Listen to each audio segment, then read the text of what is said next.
hadirat, bapak-bapak, ibu-ibu, kaum muslimin dan muslimat yang dimuliakan Allah. Mari kita kembali bersyukur kepada Allah Subhanahu wa taala. Alhamdulillah pada malam hari ini kita masih diberikan kesehatan, masih diberikan kesempatan. Nikmat sehat dan nikmat sempat itu malam hari ini membuat kita bisa duduk hadir di majelis ilmu. Teruslah bersyukur kepada Allah, karena setiap kali ada nikmat yang diberikan oleh Allah, itu akan membuat kita mendapatkan nikmat yang berikutnya. Maka tidak ada putusnya nikmat Allah dalam kehidupan kita. Maka tidak boleh pula kita putus bersyukur. Coba nikmat sehat melahirkan nikmat bisa duduk di majelis ilmu. Nikmat bisa duduk di majelis ilmu mendatangkan nikmat yang baru. Apa itu? Kita mendapatkan pengetahuan. Ketika kita mendapatkan ilmu, datang pula nikmat yang baru, dimudahkan oleh Allah untuk mengamalkan apa yang kita paham. Maka tidak ada putusnya nikmat Allah dalam kehidupan kita. Sangat tidak wajar kalau seandainya nikmat yang diberikan oleh Allah justru kita gunakan untuk memperbanyak jumlah dosa. Mudah-mudahan syukur kita diterima oleh Allah, dan mudah-mudahan setiap kali kita bersyukur memang membuat kita selalu dilimpahi oleh nikmat-nikmat yang berikutnya. La in syakartum la azidannakum wa la in kafartum inna adzabi lasyadid. Ikhwati fillah, hadirin hadirat, ma'asyiral hadirin wal hadirat, rahimani Allah wa iyyakum. Sebagai umat Nabi Muhammad sallallahu alaihi wasallam, maka sewajarnya pula kita banyak-banyak berselawat dan banyak-banyak bersalam untuk beliau, untuk junjungan kita, untuk seseorang yang hanya dia yang pantas untuk kita ikuti. Hadirnya ke dunia ini diutus oleh Allah, itu saja sudah menjadi rahmat.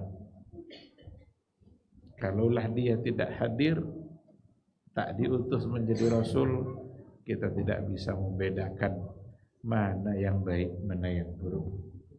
Kalaulah beliau tidak menyampaikan risalah, kita tidak tahu bagaimana cara menyembah Allah yang benar, bagaimana cara bertauhid yang betul. Tidak bisa sama sekali. Maka jasanya sangat besar. Oleh karena itu pantas untuk kita senantiasa mendoakan. Dan itu bukti cinta kita. Mudah-mudahan cinta kita diterima. Kalau cinta kita diterima, maka yakinlah insya Allah kita akan selamat di hari mahsyar.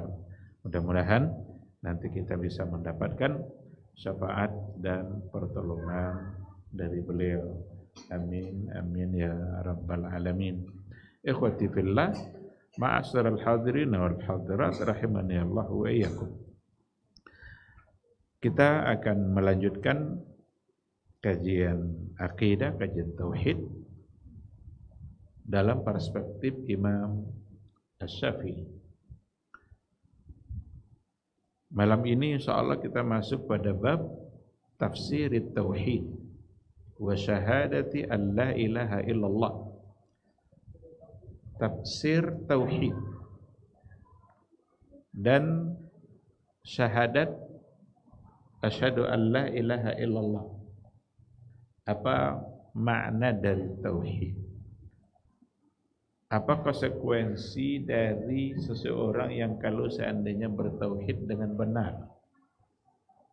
Jadi tafsir itu ya sesuatu yang merupakan penjelasan atau maknanya secara mendalam. Saya yakin semua kita sudah tahu arti dari kata tauhid. Tauhid itu wahada yuwahhidu tauhidan. Wahada itu mengesahkan, meyakini satu. Maka tauhidullah berarti mengesahkan Allah. Allah hanya satu. Wa ilahukum ilahun wahid. La ilaha illa huwa rahmanur rahim. Ilah kalian yang pantas kalian sembah itu hanya satu. Yang berhak untuk kita sembah, yang berhak untuk kita yakini, yang berhak untuk kita taati perintah-perintahnya, Tuhan kalian itu hanya satu. Maka tauhid itu mengesahkan Allah melalui sebuah ungkapan asyhadu alla ilaha illallah. Asyhadu alla ilaha illallah. Ini tauhidullah. Itu penggalan pertama dari kalimat syahadatain. Kesempurnaannya nanti ada pada wa asyhadu anna Muhammadar Rasulullah. Bersaksi pula kita bahwa Muhammad itu adalah utusan Allah yang sah, yang resmi membawa risalah.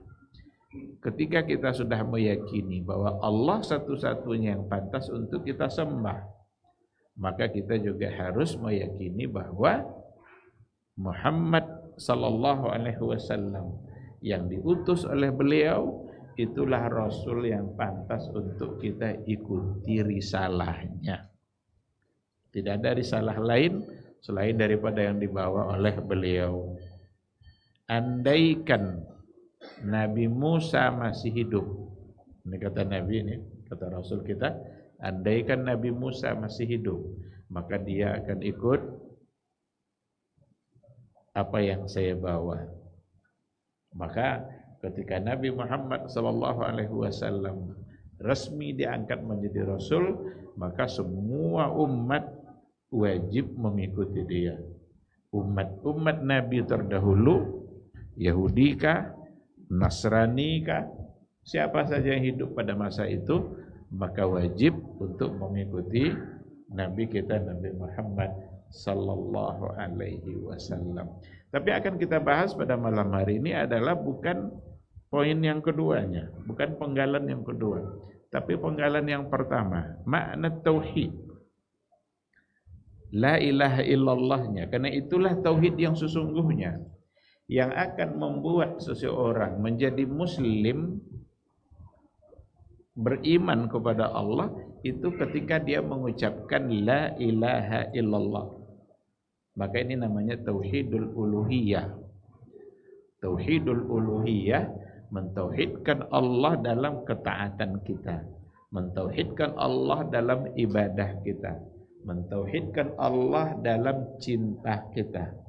Ibadah baik ibadah badaniyah ataupun ibadah qalbiyah, maka mesti hanyalah untuk Allah. Itu yang membuat seseorang menjadi muslim. Andaikan kata ilah itu diganti, ada seseorang mengucapkan, umpamanya dia bilang begini, la khaliqa illallah. Tidak ada yang mencipta kecuali Allah. Dia belum jadi muslim.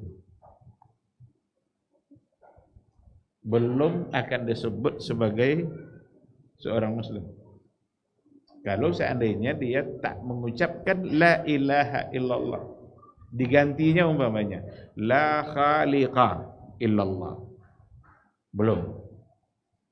Karena khaliq itu bukan perkara uluhiyah. Khaliq itu nama Allah yang mulia, tapi berkaitan dengan persoalan rububiyah. Bahkan dalam kitab tajrid At-Tauhidil Mufid, ada kitab kecil namanya Tajrid At-Tauhidil Mufid, ditulis oleh Imam Al-Muqrizi. Di situ dikatakan wa qala ba'dul muhaqqiqin, ba'dul ulama, ada sebagian ulama juga mengatakan andai seseorang mengucapkan la rabbah, illallah, lam yakun musliman. Dia belum menjadi muslim. La rabba illallah. Karena la rabba ini persoalan rububiyah. Persoalan rububiyah banyak orang-orang Quraisy, orang-orang jahiliyah yang meyakini Allah sebagai Khalik. Banyak. Ayatnya apa? La in sa'altahum man khalaqas samawati wal ard.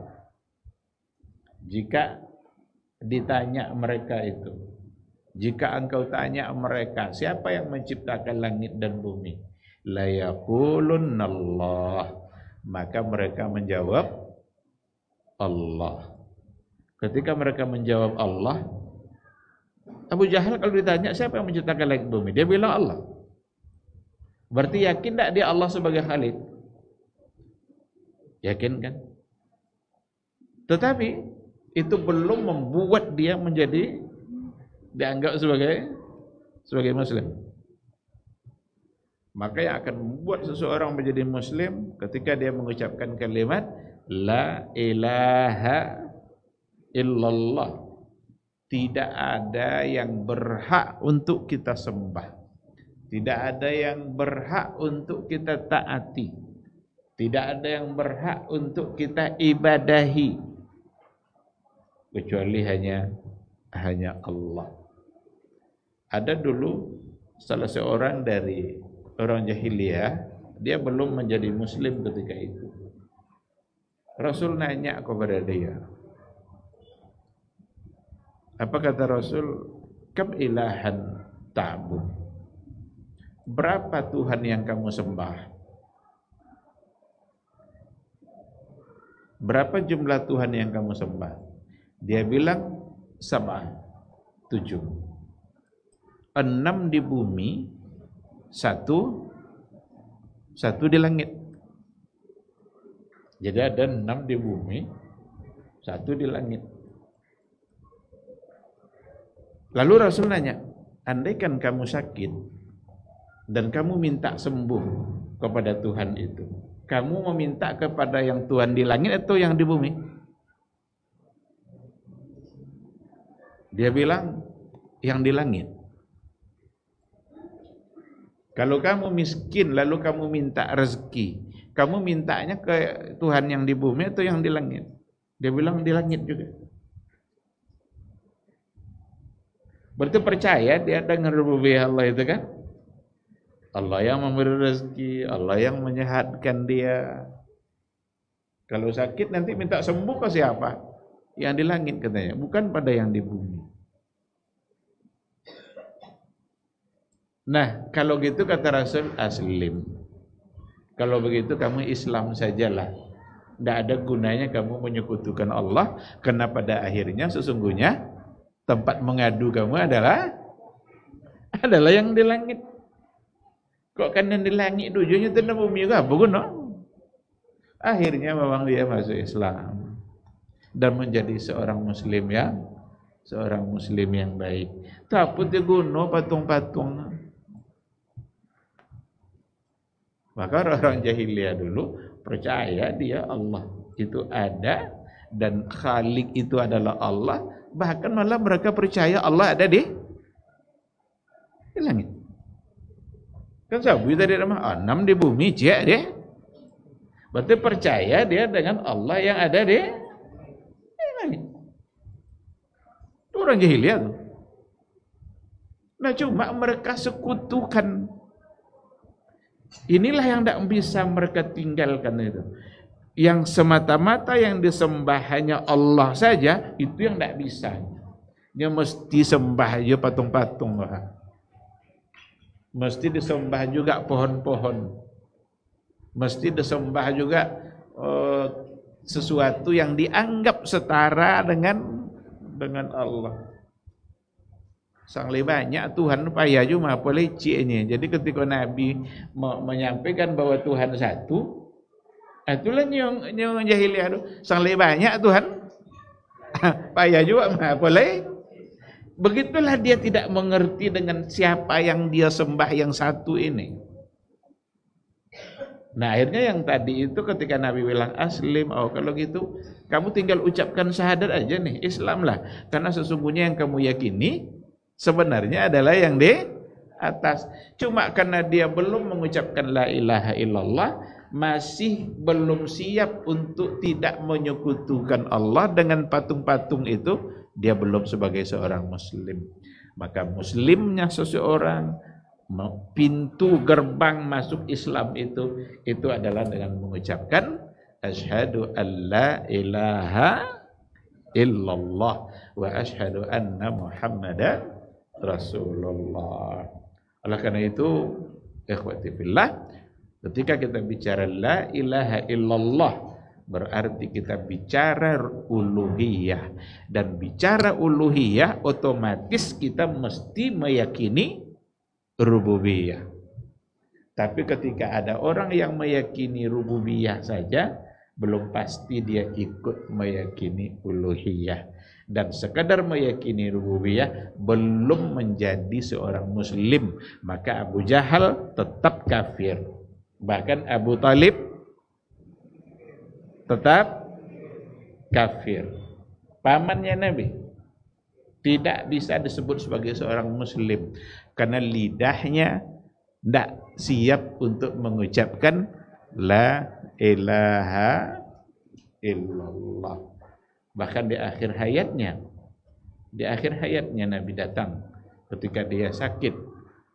Nabi bilang, wahai pamanku, ucapkanlah, sekali aja ucapkan, biar saya bisa bersaksi di hadapan Allah kalau kamu adalah seorang muslim. Tengok kawan-kawan yang lain banyak kesan.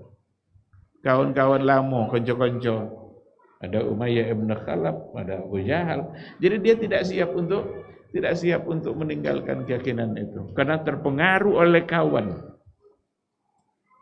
akrabnya. Maka katanya, apakah kamu akan meninggalkan agama bapakmu?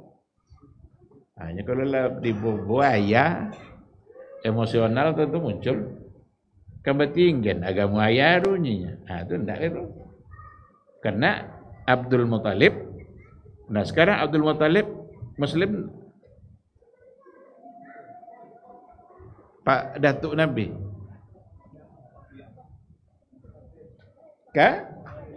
Kafir. Kita tidak bisa bermain perasaan di sini nih. Oh nyokan inyo menjaga Nabi ku tu kenek emang. Abu Talib inyo membela dakwah Nabi kan? Jangan coba ganggu penakanan katanya. Kata Abu Talib. Jodoh kalau berhadapan katanya.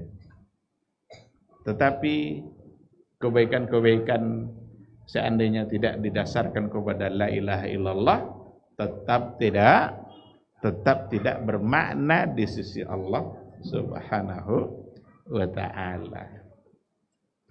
Jadi ini babnya tafsirut tauhid wa syahadati alla ilaha illallah.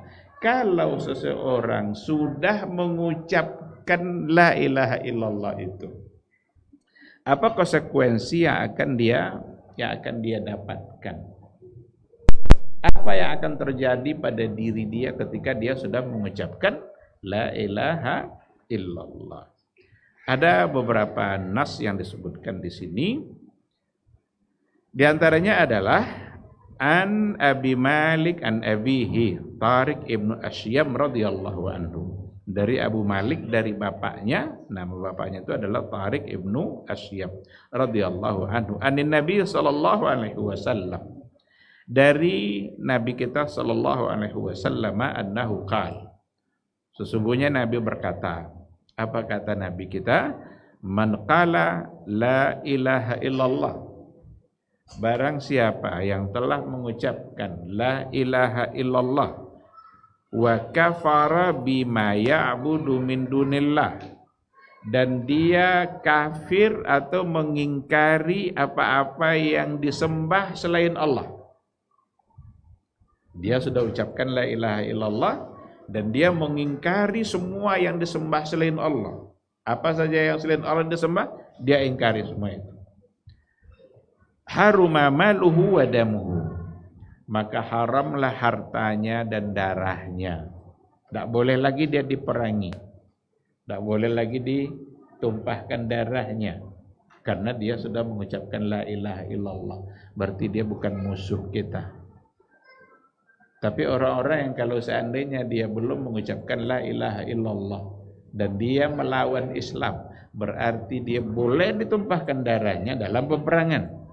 Kan berperang kan kita bisa membunuh. Boleh untuk membunuh saat kita membela agama. Yang diperangi itu adalah orang-orang yang memusuhi Islam. Orang-orang yang memusuhi Islam. Jadi halal darahnya dalam artian boleh ditumpahkan karena dia musuh Islam. Tapi kalau seandainya sudah mengucapkan la ilaha illallah, berarti dia sudah menjadi seorang muslim. Dan kalau sudah menjadi seorang muslim, berarti tidak lagi halal darahnya untuk ditumpahkan. Inilah bukti bahwa selamatnya darah kita itu untuk ditumpahkan ketika kita sudah meyakini la ilaha illallah yang masuk dalam kategori uluhiyah, bukan sekadar rububiyah. Orang jahiliyah dulu meyakini rububiyah, enggak, Allah sebagai khalik dia yakin. Tapi kenapa masih diperangi? Kan diperangi juga kan? Terjadilah peperangan, ada perang Badar. Orang-orang jahiliyah dulu yakin dia kalau mereka hamba Allah. Maka banyak nama mereka Abdullah. Apa arti Abdullah? Hamba Allah. Berarti yakinnya kan? Yakin tak dia dengan Allah? Yakin. Maka itu sahabat dulu lebih 300 yang namanya Abdullah. Dan nama itu sudah ada sebelum dia muslim. Lalunya masuk Islam lah itu nama hamba Allah. Dan itu bertanda bahwa mereka yakin Allah itu ada. Allah yang menciptakannya. Tapi yang tidak mereka yakini adalah hanya Allah yang ditaati. Inilah yang tidak ada pada mereka. Sebelum mereka meyakini hanya Allah yang diyakini untuk ditaati itu, berarti dia masih boleh untuk diperangi. Terjadilah peperangan. Ada perang Badar, ada perang Uhud, ada perang Khandaq, macam-macam peperangan terjadi. Mereka adalah musuh Islam karena mereka tidak mau untuk meyakini hanya Allah yang disembah, hanya Allah yang ditaati. Nah, disinilah memang pentingnya untuk mengetahui mana yang rububiyah, mana yang uluhiyah.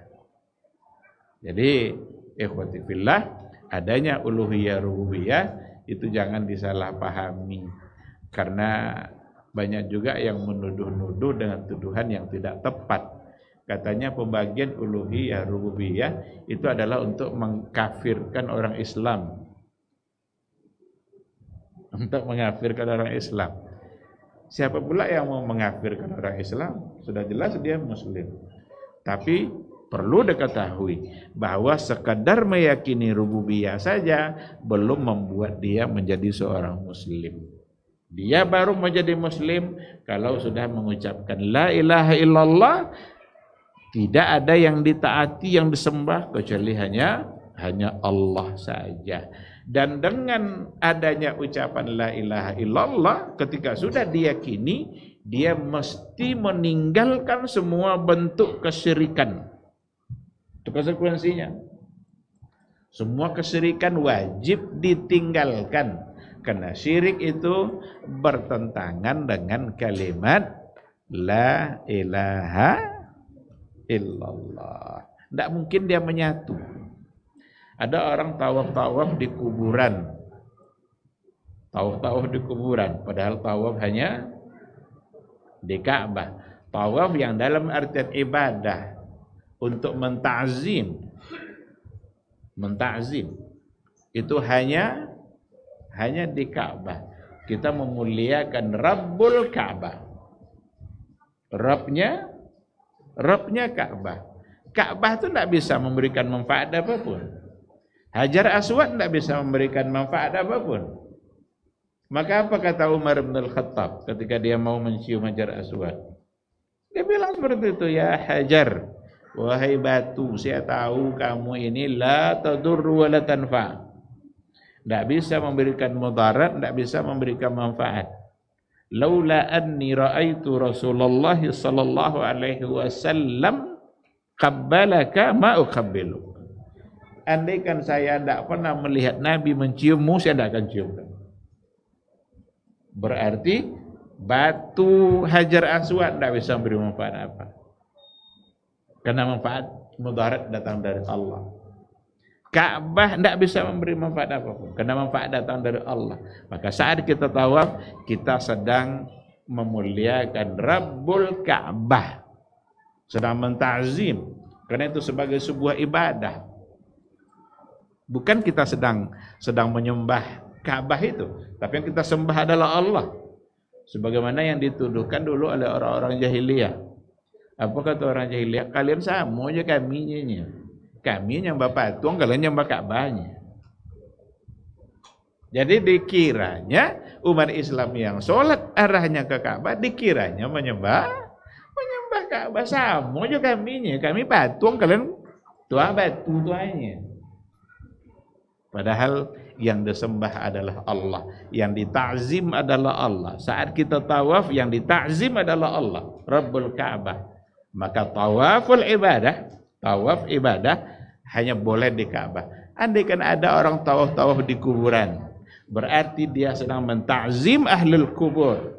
Dan itu sebagai satu kesyirikan. Karena kita tidak boleh memperlakukannya seperti itu. Mentazim dalam artian mengagungkan, bertakarrub. Ada juga yang menyembelih hewan di samping kuburan Habib ini, kiai ini karena dia keramat. Maka sembelihan seperti itu menjadi sesuatu yang salah. Karena tidak lagi semata-mata ta'zim kepada Allah Subhanahu wa ta'ala. Maka kalau sudah diucapkan kalimat la ilaha illallah, haram hartanya, haram darahnya, tidak boleh lagi diperangi, hartanya nggak boleh diambil, karena dia sudah menjadi seorang yang muslim, dan dengan konsekuensi bahwa sesungguhnya dia harus meninggalkan semua bentuk kesyirikan yang ada, sebab syirik itu bertentangan dengan la ilaha illallah. Syirik dalam bentuk apa? Banyak sekali. Ada syirik-syirik yang kadang-kadang kita tidak menyadarinya. Syirik itu intinya secara sederhana, syirik itu memberikan sesuatu kepada selain Allah, padahal itu hanya pantas untuk Allah. Sudah menjadi bagian dari syirik. Menyerahkan sesuatu yang seharusnya kita berikan kepada Allah, tapi kita berikan kepada selain Allah. Apa contoh? Yang bisa mengabulkan doa kita siapa? Allah. Sehingga kita berdoa hanya kepada Allah. Berdoa meminta sesuatu. Sekarang kita meminta kepada selain Allah.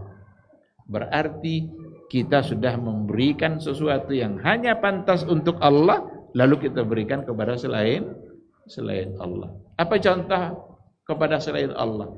Kepada tangkal, kepada jimat. Biar selamat anak itu, biar tidak diganggu oleh makhluk gaib, maka perlu dikasih tangkal. Dililit-lilitkanlah di lehernya, di lengannya, di pergelangan kakinya tangkal. Dengan satu keyakinan, dari situlah nanti dia akan selamat. Yang memberikan kita selamat siapa? Allah. Bahkan nama Allah salah satunya adalah As-Salam. Apa arti As-Salam? Yang memberikan keselamatan. Allahumma antas salam engkau adalah assalam. Kalau sudah kita katakan antas salam, maka keselamatan itu hanya datang dari Allah. Sekarang kita cari minta selamat dari tangkal,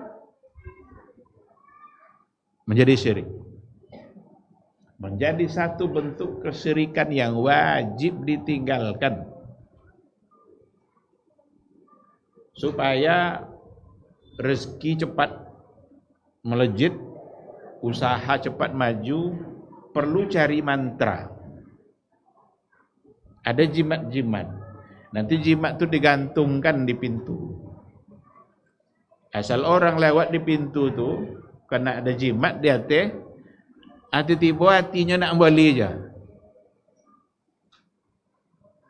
Sekarang dia meminta kepada Allah kah itu atau kepada jimat tadi? Ini dia. Ada orang yang menganggap keselamatannya ada pada jimat. Kalau tinggal jimat tu pulang dia jemput. Langsung lah 1 kilo 2 kilo jalan deh tinggalnya balik. Apa dia balik? Seolah-olah kalau itu ndak diboynya ndak. Akininya minta selamat ke Allah tu ke jimat. Itulah. Maka syirik. Ini banyak yang tidak memahami atau kalau disampaikan ini tidak cerita itu dah Ustaznya. Kami kalau Ta'ala juga kami minta nyanyi. Tapi Iko sebagai perantaranya. Itu tidak boleh orang. Kami ke Allah juga kami minta nyanyi. Tapi perlu lewat kuburan kau hanya. Kuburan kiai kau dengan Iko lah nanti doa kami akan copek dikabulkan oleh Ta'ala. Apa dah diikat-ikat Allah Ta'ala je kiai kan? Apakah kerana dia lalu doa kita dikabulkannya? Tak. Maka kalau kita berdoa kan iyyaka na'budu wa iyyaka nasta'in. Iyyaka na'budu wa iyyaka nasta'in. Berapa kali ulang-ulang? Hanya engkau yang kami sembah. Hanya engkau tempat kami meminta. Ketika kita mengatakan hanya engkau ya Allah tempat kami meminta, berarti kita sudah berjanji di hati kita tak akan pernah meminta kepada selain Allah. Hanya ke Allah kami mintanya Ustaznya, tapi perlu iko. Itulah yang tadi namanya tawassul. Azan masuk waktu. Baik, kita jawab dulu suara azan insyaallah.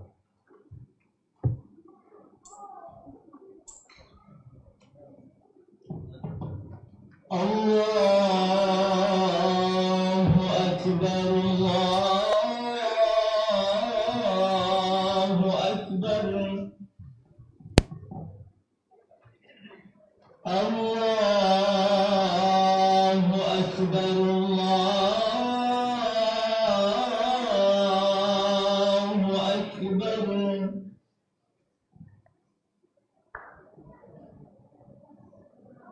أشهد أن لا إله إلا الله.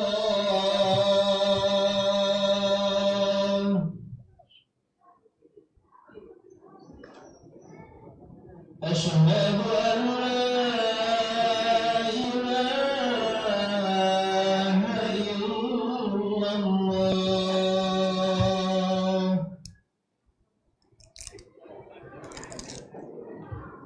أشهد أن محمدًا رسول الله.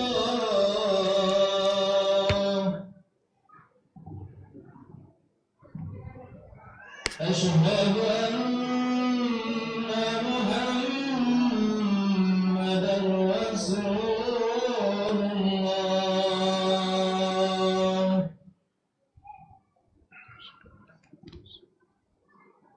حي على الصلاة.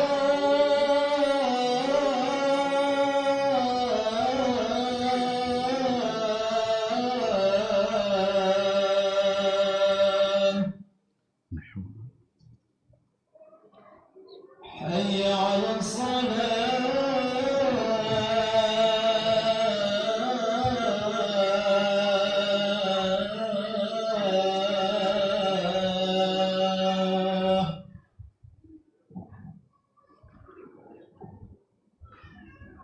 حي على الفلاح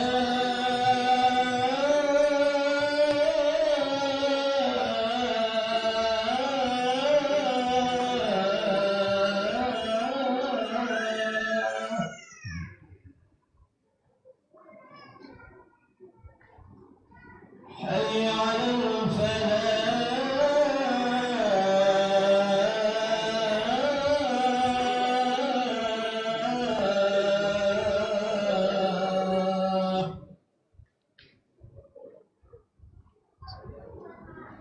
الله أكبر الله أكبر لا إله إلا الله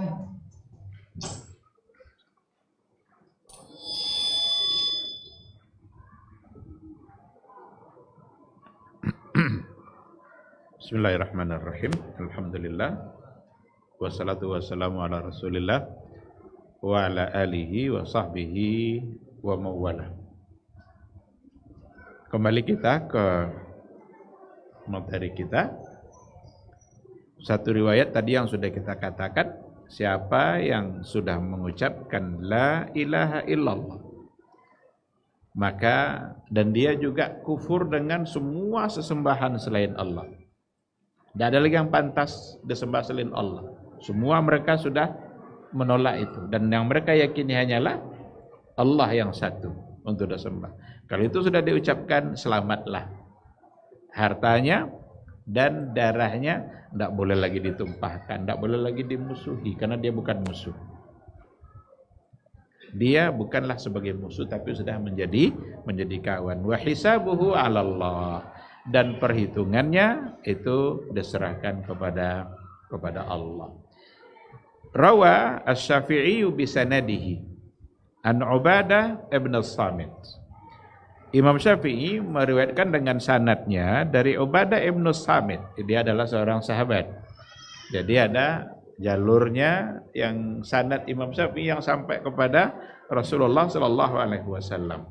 Ubadah ibn As-Samit radhiyallahu anhu berkata, apa katanya? Akhadha alaina Rasulullah sallallahu alaihi wasallam sittan kama akhadha 'alan nisa. Rasulullah sallallahu alaihi wasallam mengambil dari kami, atau ada janji yang disampaikan oleh Nabi, sebagaimana dia juga ambil itu dari para perempuan yang sudah mengucapkan la ilaha illallah. Ada 6. Apa yang 6 itu? Pertama, alla tusyriku billahi syai'an. Bahwa kalian jangan syirikkan Allah dengan sesuatu apapun. Ini konsekuensi pertama ini. Kalau sudah diucapkan la ilaha illallah, maka la tusyriku bihi syai'an. Jangan lagi kamu mensyirikkan Allah dengan sesuatu apapun. Karena kalimat la ilaha illallah bertentangan dengan semua bentuk syirik dan tidak akan pernah menyatu. Tidak pernah menyatu antara tauhid dengan syirik. Kalau sudah syirik, pasti tauhidnya tidak sempurna. Kapan sempurna tauhid? Kalau seandainya syirik sudah betul-betul ditinggalkan. Apa saja. Itulah contoh-contoh yang tadi ada dan banyak terjadi di kalangan masyarakat Islam yang kadang-kadang mereka tidak menyadari itu sebagai kesalahan atau bahkan memang tidak dianggap sebagai satu hal penyimpangan dalam berakidah. Dianggap itu sesuatu yang biasa-biasa saja. Padahal itu kesalahannya besar. Menyembelih umpamanya. Menyembelih itu harus karena Allah. Harus untuk tujuan-tujuan yang diridhai oleh Allah. Apa contoh menyembelih atas nama Allah? Kurban, akikah, nazar, jual beli, Ada orang membantai tapi untuk jual beli. Boleh tak apa-apa karena jual beli sebagai satu syariat. Walimah. Walimatul urs. Pesta pernikahan. Bantai kambing atau bantai kobau tujuannya untuk dimakan waktu walimah. Boleh tak apa-apa karena walimah adalah perintah Nabi.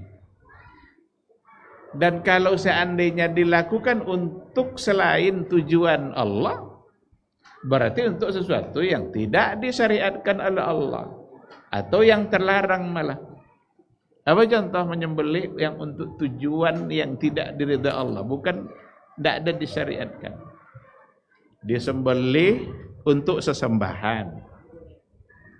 Disembelih supaya kepalanya ini nanti dibuang ke hutan tuh, boleh jangan bongi atuk di hutan tu gawat. Ni ada orang lewat hutan kayak permisi tu ni. Itu atuk mana orangnya permisi cukup. Padahal ada doa Nabi kan, kalau masuk ke tempat-tempat yang agak menakutkan, wajar ada tempat-tempat menakutkan. Nabi ajarkan doa dan kembalikan kepada Allah. A'udzu bikalimatillahi tammah min syarri ma khalaq. Aku berlindung kepada Allah dengan kalimat-kalimatnya yang sempurna, dengan kalam Allah yang sempurna. Ini dijadikan alasan oleh para ulama ketika berselindung dengan kalam Allah, berarti kalam Allah tidak makhluk. Karena tidak boleh kita berlindung kepada makhluk. Maka Quran itu bukan makhluk. Quran itu kalam Allah. Min syarri ma khalaq, dari kejahatan apa yang telah engkau ciptakan. Berarti ada makhluk Allah yang mungkin saja kita mendapatkan kejahatan dari makhluk itu. Nah sekarang baca doa, berarti kita mengembalikan perlindungan kita kepada Allah. Akhirnya tidak dibantai sapi kebau. Kepala kau bekak Allah tan ke hutan tu, boleh jangan diganggu awak dah. Berarti ta'ziman lahu. Sama dengan artinya mengagungkan makhluk gaib tadi, mengagungkan jin tadi. Taqarrub ilai, mendekatkan diri kepadanya. Nyo kalau ndak kau takut awak ada doa, kau nancam hidup awak. Iko padi-padi nambah tanam kau ndak elok buah sok dogo kalau ndak. Kau kena masalah lah. Kebun-kebun yang lobek tu mau ndak buah sok kalau ndak dipersembahkan. Padahal berbuahnya durian, berbuahnya padi, selamatnya kita dari apapun, itu semua datang dari Allah. Maka kalau disembelih untuk tujuan tadi, maka menjadi sesuatu yang salah. Di dalamnya ada unsur kesyirikan. Dianyuin ke sungai. Tak apa guna? Ambil makanan lawak. Jangan awak lah memberi makanan lawak dulu. Kalau awak memelihara lawak tu ada tobek masuk lele situ. Abailah makan. Masukkan ke bola kau mungkin tak masalah dah. Tujuan ya leh. Tapi kalau dihanyutkan di pantai ini, di sungai ini, memang secara zahir cia ya tujuannya tu untuk supaya selamat dari gangguan. Untuk apa kikio selain itu coba? Kira-kira untuk apa kalau bukan untuk sesembahan? Ada enggak tujuan lain kira-kira? Atau tiba korang untuk memberi makan.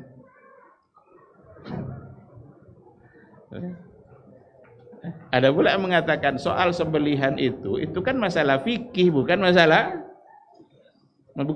akidah. Makanya sembelihan adanya di kitab fikih. Ada bab zabaih, ada bab adhahi, ada bab sembelihan. Berarti di kajian fikih yang dikaji di fikih untuk bab zabaih itu adalah persoalan bagaimana cara menyembelih, apa alat yang dipakai untuk sembelih, Bolehkah wanita menyembelih? Halalkah sembelihan kalau dilakukan oleh wanita? Bolehkah sembelih dari belakang? Atu pikir adab-adabnya nanti bisa menjadi kajian dari fikih. Jangan sembelih hewan itu di depan hewan yang akan disembelih berikutnya. Tapi kalau kita sudah bicara tujuan untuk apa disembelih, di sini tidak lagi semata-mata persoalan fikih, tapi itu sesungguhnya adalah persoalan akidah, persoalan tauhid. Ada iman di situ. Karena sembelihan itu menjadi sebuah ibadah. Andaikan pun disebut itu bagian dari fikih dan itu adalah ibadah, ibadah tidak mungkin terpisah dari akidah. Ibadah tidak mungkin terpisah dari akidah, dari tauhid. Bahkan tidak ada ibadah yang diterima kalau tidak dasarnya tauhid. Tidak ada satupun ibadah kita yang diterima kalau dasarnya tidak tauhid. Oke? Jadi jangan nanti gara-gara dianggap soal sembelih ini ternyata kajian fikih, lalu tidak ada hubungannya dengan akidah, berarti itu salah. Karena banyak hal-hal yang sekarang ini, ini urusan fikih, ini bukan tauhid. Ini kan masalah ibadah, bukan masalah iman. Tidak ada satu ibadah yang boleh dipisahkan dari tauhid. Salat masalah fikih enggak? Salat itu masalah fikih. Tapi yang dibahas nanti dalam fikihnya rukun, berapa rukun salat, apa syarat sah salat, apa yang dibaca, itu menjadi fikihnya. Tapi kalau kita sudah bicara nanti soal tujuan, kenapa kita harus salat, untuk apa, itu memang harus dikaitkan dengan akidah. Maka inna salati wa nusuki wa mahyaya wa mamati lillahi rabbil alamin. Salat saya, sembelihan saya, hidup saya, mati saya, semuanya adalah untuk Allah. Kalau kita sudah bicara lillah, berarti itu hubungannya dengan tauhid, hubungannya dengan akidah. Oke, jadi dalam riwayat ini alla tusyriku billah. Ini yang pertama kali. Jangan kalian syirik kepada Allah, jangan syirikkan Allah dengan sesuatu apapun. Wala tusyriku, jangan mencuri, wala taznu, jangan berzina, wala taqtulu auladakum, jangan kalian bunuh anak kalian, wala ya'udduhu ba'dukum ba'da, jangan menggigit sebagian kalian sebagian yang lain. Apa makna menggigit? Dan jangan saling menyakiti, jangan saling menzalimi, karena kalian semua sudah bersaudara, kalian sudah mengucapkan la ilaha illallah, berarti tidak boleh saling menyakiti. Wa alla ta'suni fi ma'rufin, dan jangan kalian mendurhakai saya pada hal-hal yang ma'ruf yang saya telah perintahkan kalian untuk itu. Nah, jadi ini diantara riwayat Imam Syafi'i ketika dia menceritakan konsekuensi dari tauhid, konsekuensi dari la ilaha illallah. Yang pertama sekali mesti tinggalkan semua bentuk kesyirikan. Qala al-Imam Syafi'i rahimahullah, berkata Imam Syafi'i rahimahullah, ini juga beliau sedang menjelaskan konsekuensi dari tauhid dan dari syahadat la ilaha illallah. Fa amma fardullahi 'alal qalbi minal iman. Adapun iman yang Allah wajibkan atas hati seseorang, karena hati kita mesti meyakini iman, lisan mesti mengucapkan. Apa yang diwajibkan oleh Allah itu al-iqraru wal ma'rifatu wal aqdu wal ridha wat taslim. Ini dia. Kita mesti mengikrarkan. Ma'rifah, kita mesti memahami. Wal aqad, akad itu mesti kita ucapkan. Jadi apa yang diyakini oleh hati mesti diucapkan juga oleh lisan. Sekadar lisan saja tanpa diikutkan keyakinan hati, tidak. Ada orang mengucapkan la ilaha illallah tapi hatinya tidak meyakini.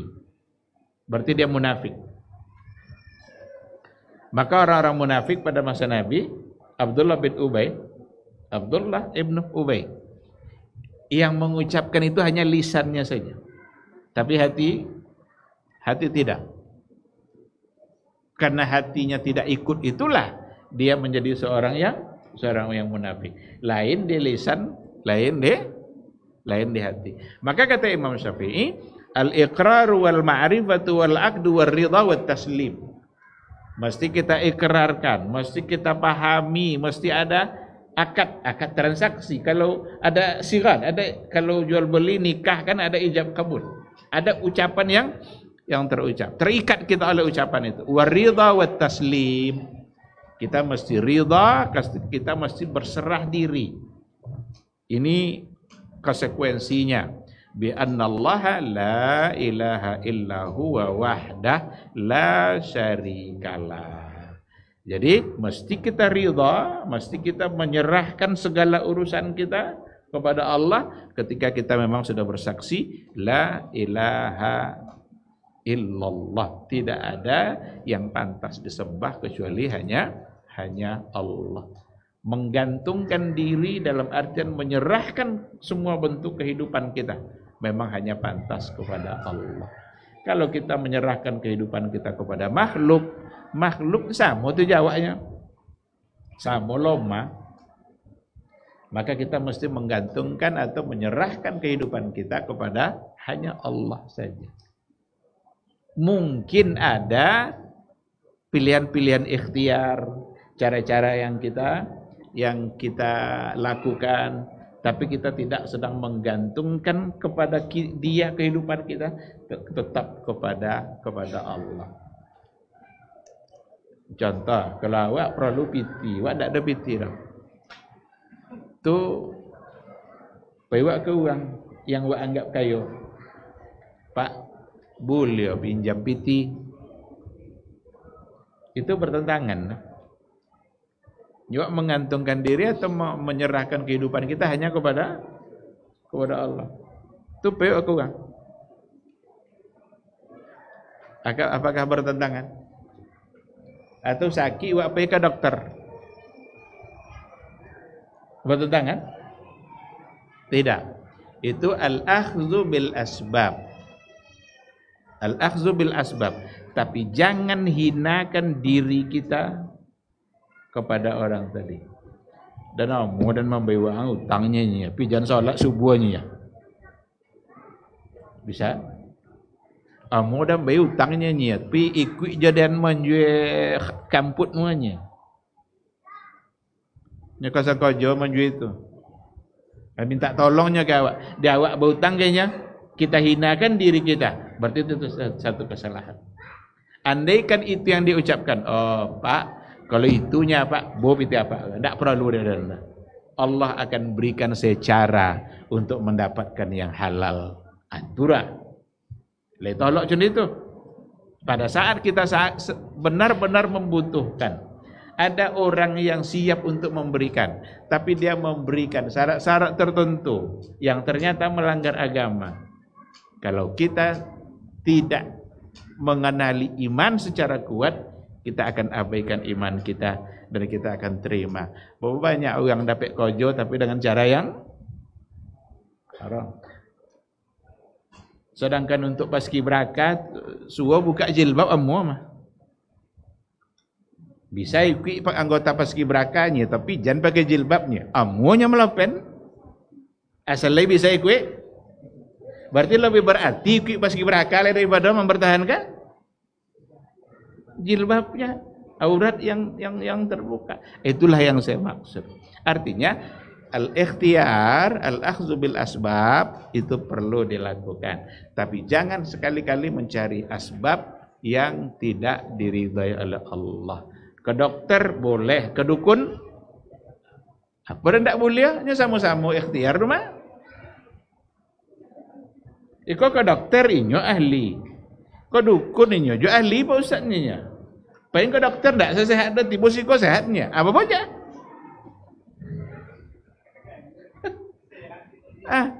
Tiba siko sehat aja danya. Ini berhati-hati dengan hal yang seperti ini. Dokter itu kalau seandainya kita datang itu sesuai dengan keahlian, sesuai dengan ilmu yang dia miliki. Kok sakit palo wak di bayu sakit palo danya. Kok sakit ma di bayu sakit ma. Kalau umpama sakit mata di bayu sakit ma dah. Enggak kan?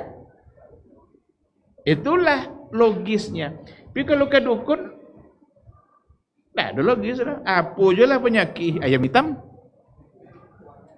taluanso, benang 3 warna. Ambil 7 air pancuran masjid. Apa hubungan ayam hitam bonang merah itu ke jo sakit itu? Kadang orang yang sakit ayam yang diwi. Itu wajar. Jadi tidak ada rasionya dah. Maka kecenderungannya para dukun itu meminta tolong kepada jin. Dan itulah yang kita akui kalau kita datang ke situ. Nah, maka beda antara ketika kita ke dokter dengan ketika ke yang paranormal. Mau paranormal. Para kan separuh. Berarti separuh? Atau paya kan? Paya normal. Nah, jadi jangan bermudah-mudah kita melakukan sesuatu. Kita harus menyadari ternyata di dalamnya ada unsur kesyirikan. Baik, yang terakhir dikatakan qala Abul Abbas Ibnu Suraij Al-Baghdadi. Abul Abbas Ibnu Suraij Al-Baghdadi dia adalah Al-Qadhi Asy-Syafi'i. Dia adalah seorang qadhi yang bermazhab Syafi'i. Apa katanya? Tauhidu ahlil ilmi wa jama'atul muslimin asyhadu an la ilaha illallah wa anna muhammadar rasulullah. Tauhidnya ahlul ilmi, tauhidnya ahlul ilmi dan jama'atul muslimin dan semua umat Islam. Tauhidnya ada pada kata asyhadu an la ilaha illallah wa asyhadu anna muhammadar rasulullah. Bersaksi bahwa la ilaha illallah dan bersaksi juga bahwa Muhammad adalah utusan Allah. Disitulah simpul dari tauhid yang ada dalam keyakinan umat Islam, umat Nabi Muhammad sallallahu alaihi wasallam. Itu umat yang selain umat Nabi Muhammad, umat Nabi Nuh ada juga asyhadu anna Muhammadan. Ada malah. Maka yang menjadi kata kunci sesungguhnya ada pada kata la ilaha illallah. Maka untuk tauhid, untuk la ilaha illallah semua nabi sama. Yang berbeda adalah syariatnya. Syariat pada masa dulu bisa beda dengan syariat Nabi Muhammad sallallahu alaihi wasallam. Pada masa Nabi Adam boleh nikah dengan saudara kandung. Itu syariatnya. Pada masa Nabi Muhammad sallallahu alaihi wasallam tidak boleh. Jangankan dengan saudara kandung, dengan saudara sesusuan tidak boleh. Pada masa Nabi Adam apa dia boleh? Tidak ada yang selain itu ada. Lahirlah dari Hawa itu berpasang-pasang. Laki perempuan, laki perempuan, laki perempuan. Disilang-silangkan nikah. Berarti boleh nikah dengan saudara kandung. Syariat Nabi Muhammad. Syariat Nabi Musa kalau mau taubat itu caranya bunuh diri. Kalau nak tahu dosa, bunuh diri. Itu syariat pada masa Nabi Musa. Tapi pada masa Nabi kita Nabi Muhammad sallallahu alaihi wasallam bunuh diri justru adalah dosa besar. Maka di sini nih yang sebelum tadi itu ketika la tusyriku billah la taqtulu. Jangan kamu membunuh. Berarti dilarang untuk membunuh termasuk membunuh membunuh diri. Padahal dulu itu sebagai sesuatu yang sangat berarti untuk terampunnya sebuah dosa. Ikhwati fillah, ma'asyiral hadirin wal hadirat rahimani Allah wa iyyakum. Begitulah kira-kira penjelasan pada bab yang konsekuensi dari tauhid. Apabila kita sudah mengucapkan la ilaha illallah, maka mereka menjadi saudara kita, enggak boleh lagi diperangi, enggak boleh lagi ditumpahkan darahnya, karena dia sudah mengucapkan la ilaha illallah. Dan itulah yang membuat mereka menjadi muslim, karena ada pada uluhiyah yang di dalamnya ada rububiyah. Orang-orang jahiliyah meskipun ada rububiyah tapi tetap diperangi. Rasul memeranginya, padahal mereka meyakini rububiyah Allah, berarti mereka belum muslim.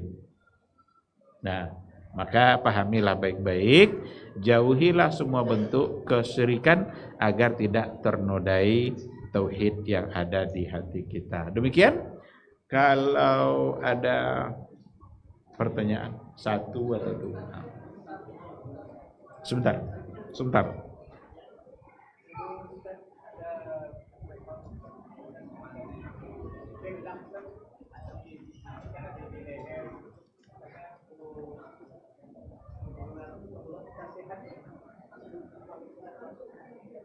Iya.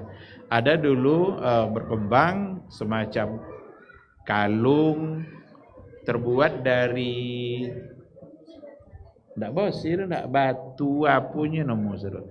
Dan itu bisa membuat badan menjadi sehat. Apakah itu bagian dari kesyirikan? Tengok dulu. Seperti apa fungsi batu yang dimaksudkan? Apakah memang batu itu mengandung unsur-unsur yang berhubungan dengan energi-energi yang ada di tubuh kita, atau seperti apa? Sehingga bebas dari semua bentuk keyakinan. Artinya bukan kena batu itu yang apa bedanya nanti batu yang di kalung itu dan batu yang lain? Apakah sama atau tidak? Jadi tidak bisa langsung dihukumkan sebagai satu bentuk kesyirikan. Karena dia tidak meyakini bahwa kesehatan datang dari batu. Cuma batu bisa menjadi wasilah karena dia mengandung unsur-unsur yang bisa menetralkan apa-apa yang ada pada diri kita.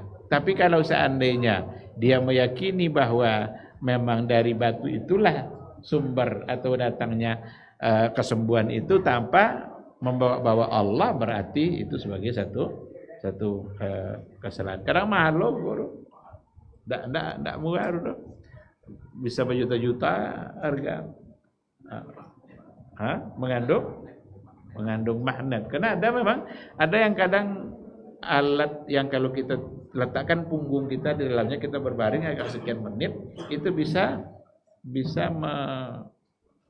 apa istilah? Dalam pahaman istilah. Tapi itu katanya bisa untuk menambah kesehatan fisik. Bukan berarti semata-mata itu. Sama juga minum obat kan.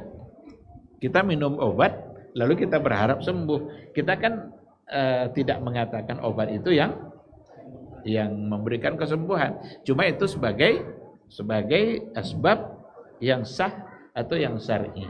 Artinya tidak menyalahi. Kalaulah kita mengatakan kok ndak makan lagu mati laganya, itu berarti jangan sampai ke tingkat itu. Karena urusan hidup dan mati itulah tadi, wa mahyaya wa mamati lillahi rabbil alamin. Saya kira seperti itu. Wallahu a'lam. Silakan.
Jadi salah satu kegiatan di sekolah itu pacaran bendera. Jadi aku sampai gini, mungkin saja dan juga dulu masih pernah punya modal bangun itu masih hilang masalah perang bendera. Aku jadi sampai ini masih modal dalam bendera. Aku hanya menghadap bendera itu sebab aku takut situ itu tergelincir loh kondisi ajilah. Cuman memang kita kota Nambok karena undang memang hanya mengizinkan kalau masyarakat sipil daerah menghadap ke daerah tegak lurus tanpa masuk ke daerah. Kalau misalnya aku ditanya oleh pihak tertentu, itu tadi jawaban aku. Undang disyaratkan mau daerah hanya menghadap ke bendera. Tidak makam seperti itu. Jadi dari dua hal itu orang banyak kekuatan.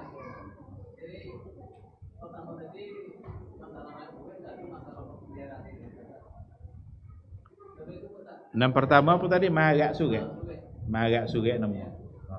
Jadi ketika padi lah kan buah ada yang ditaburkan. Itu pupuk ada nak menaburkan pupuk ke batang padi. Iya, pupuk sih. Yang tak joleh jadi buat. Dan tak joleh, nomor tak joleh rumah. Tapi kalau pupuk umpama, kalau ancak jando boleh tambah kuat. Buah tu janji jatuh buah. Di pupuk untuk mengokohkan buah umpama. Buat. Berharap kepada Allah supaya nanti apa yang kita inginkan dapat. Tapi kalau bunga apa dah?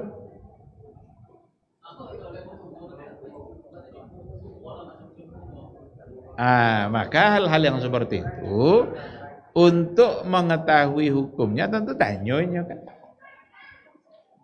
Untuk mengetahui hukumnya tentu perlu ditanya. Tu apa guna? Boleh beka. Apakah memang itu sebagai sesuatu yang jangan-jangan di dalamnya ada unsur keserikan? Tak yang mustahil dah. Nya secara tradisi dari dulu macam itu ada kebiasaan lamu-lamu dulu. Ya berarti kan bisa saja itu sebagai sebuah tradisi yang tak pernah dipertanyakan. Tradisi itu ada dua kemungkinan. Kalau tradisi itu tidak menyalahi agama, lanjutkan. Boleh dipertahankan. Tapi kalau tradisi itu sudah menyimpang, harus ditinggalkan. Untuk apa guna tradisi kalau menyimpang di agama? Karena panduan hidup kita adalah agama, bukan tradisi. Tradisi boleh diikuti jika tidak menyimpang. Tradisi kok macam-macam, lain daerah lain tradisi. Dan tidak semua tradisi yang dapat dipegang. Walaupun ada kaidah fikih al-adatu muhakkamah. Ada kaidah fikih itu. Tradisi itu, kebiasaan itu bisa menjadi penentu hukum. Coba ya. Deklah cendek, kau tradisi mah, berarti bisa dipegang sebagai sebuah hukum. Ada kaidah lain. As-sabitu bil urfi kas-sabiti bin nas. Yang ditetapkan oleh tradisi itu sama dengan yang ditetapkan oleh nas. Coba bayangkan. Begitulah kuatnya. Tapi tradisi seperti apa? Apakah ada menyalahi syariat? Apakah ada menyalahi akidah? Kalau ada, maka jangan diikuti. Kalau saran saya untuk ndak jole-jole tadi, jangan dibuat. Ndak jole apa itu buat? Kalau cendeko tradisi, cendeko tradisi itu memang perlu tentu. Ada di Lombok, tradisi di Lombok. Ada orang Lombok juga tak? Loyong sedoye.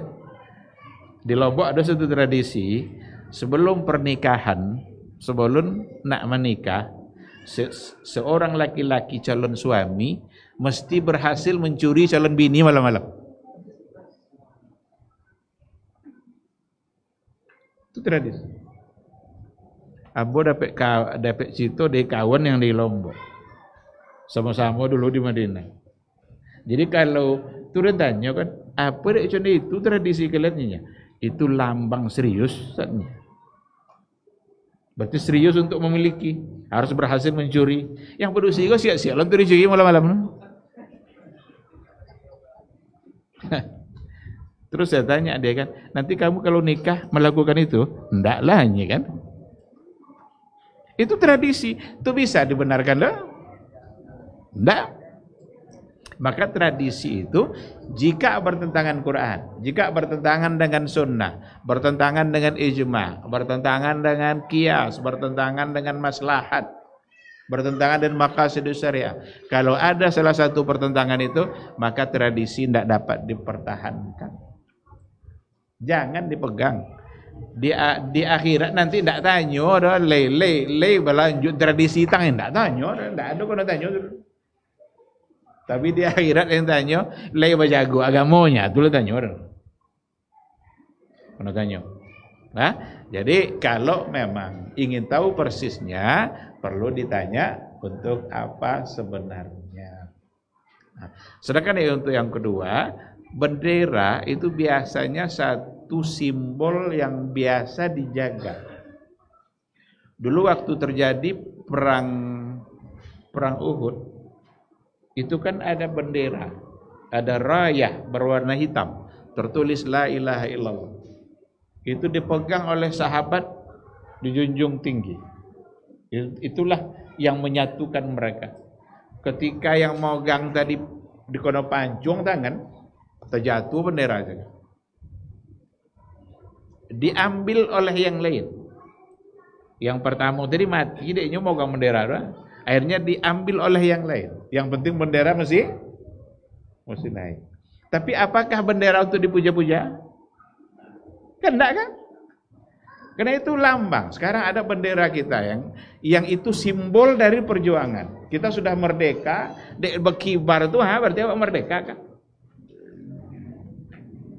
Maka itu sebagai satu kebanggaan. Tapi bukan untuk dituhankan. Simbol, dengan melihat itu teringat kita perjuangan orang-orang terdahulu. Dengan adanya itu teringat kita bagaimana susahnya mereka untuk berjuang dalam memerdekakan Indonesia.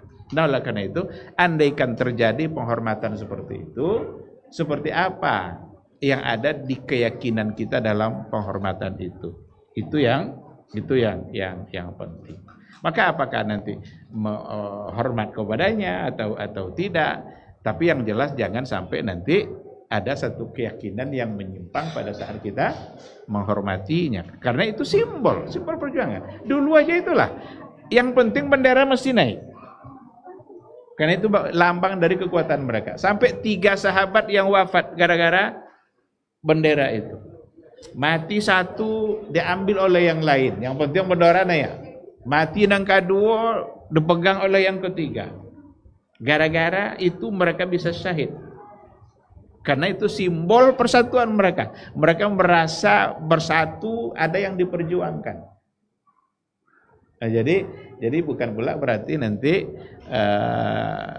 menghormatinya lalu masuk dalam kategori syirik. Itu tentu ada apa yang ada di hati kita.